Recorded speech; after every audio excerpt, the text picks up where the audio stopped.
Buen día, este es nuestro proyecto de la materia de historia y vamos a exponer el tema que escogimos, que es el tema de la posguerra fría. Este periodo se caracterizó principalmente por la disolución de la Guerra Fría, por la disolución de la Unión Soviética.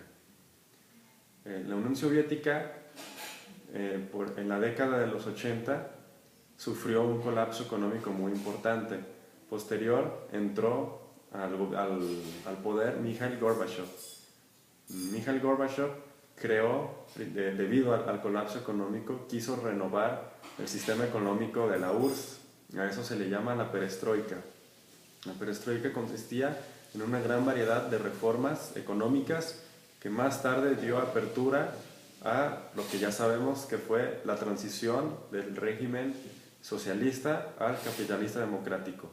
De igual forma, la URSS estaba muy adelantado en cosas relacionadas a lo militar, pero estaba muy atrasado en otras cosas, tales como la información, y por lo tanto Mikhail Gorbachev decidió crear una reforma para mejorar la apertura política que había, llamada Glasnost.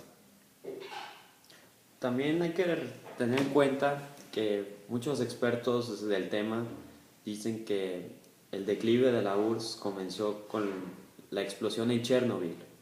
¿Qué fue esto? Bueno, Chernobyl era una planta de producción nuclear y que en los años 80 sufrió una explosión matando miles de personas y que hasta hoy tiene su consecuencia. O sea, todavía no se puede entrar ahí gracias a la radiación. Y esto puso en debate la credibilidad de la Unión Soviética. ¿Por qué? Porque pues, las medidas de seguridad no estaban bien tomadas. Gracias a esto muchísima gente murió, muchísima gente quedó con problemas de salud posteriores al evento. Entonces, esto también dicen que fue el inicio del declive de la URSS. Por ahí de 1985 fue cuando hubo una gran falta de producción, creando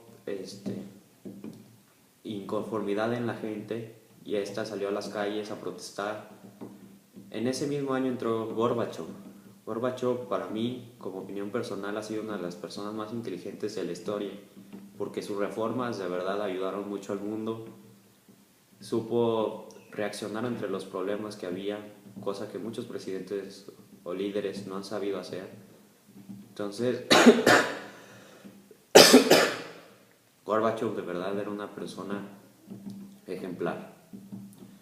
También el declive de la URSS tuvo muchas consecuencias. Entre ellas fue la caída del muro de Berlín. ¿Qué fue esto?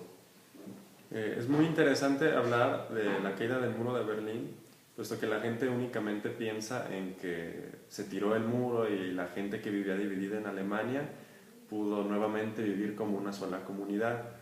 Pero esto tiene un impacto muy grande por su valor simbólico, más que nada, puesto que se podría decir que la caída del muro de Berlín dividía a dos sociedades que estaban peleadas en una doctrina filosófico-política. Entonces, cuando este muro se tira, cuando este muro cae, simbólicamente representa el fin entre esa lucha férrea que tenían las dos grandes potencias del mundo, que eran la Unión Soviética y Estados Unidos.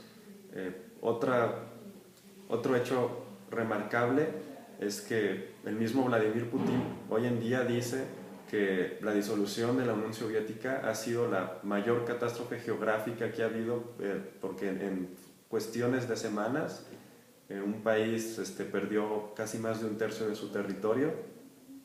Países como Ucrania, Estonia, República Checa, en ese entonces era Checoslovaquia, Yugoslavia, Rumania, una cantidad enorme de países eran parte de la Unión Soviética. Y cuando empieza a haber este tipo de problemas en el declive, buscan su independencia y la consiguen. O sea, la Unión Soviética tenía otros problemas como para andar pensando en ellos. Entonces le dicen, ¿sabes qué? Independízate, arréglatelas tú. Y son países que hoy en día han sufrido algunos también cambios, como Yugoslavia ya tampoco existe, pero muchos de esos siguen hoy en día en pie. Entonces, en conclusión, podemos decir que Gorbachev fue una persona muy inteligente, que el declive de la URSS dejó como a Estados Unidos como la única potencia mundial en cuanto a lo económico. Y pues no sé qué más quieras agregar. Sí, pues en conclusión, que la caída de la URSS es muy importante conocerla, puesto que nos da una referencia en cómo se fueron acomodando las fichas de todo lo que se dejó posguerra, post Segunda Guerra Mundial y posteriormente después de la Segunda Guerra Fría. Y básicamente es el impacto de lo que estamos viviendo hoy en día, que es el poder absoluto que tiene Estados Unidos y toda la división de poderes que existió en Europa, que son los mismos países que viven hoy en día después de la disolución de la Unión Soviética. Bueno, muchas gracias.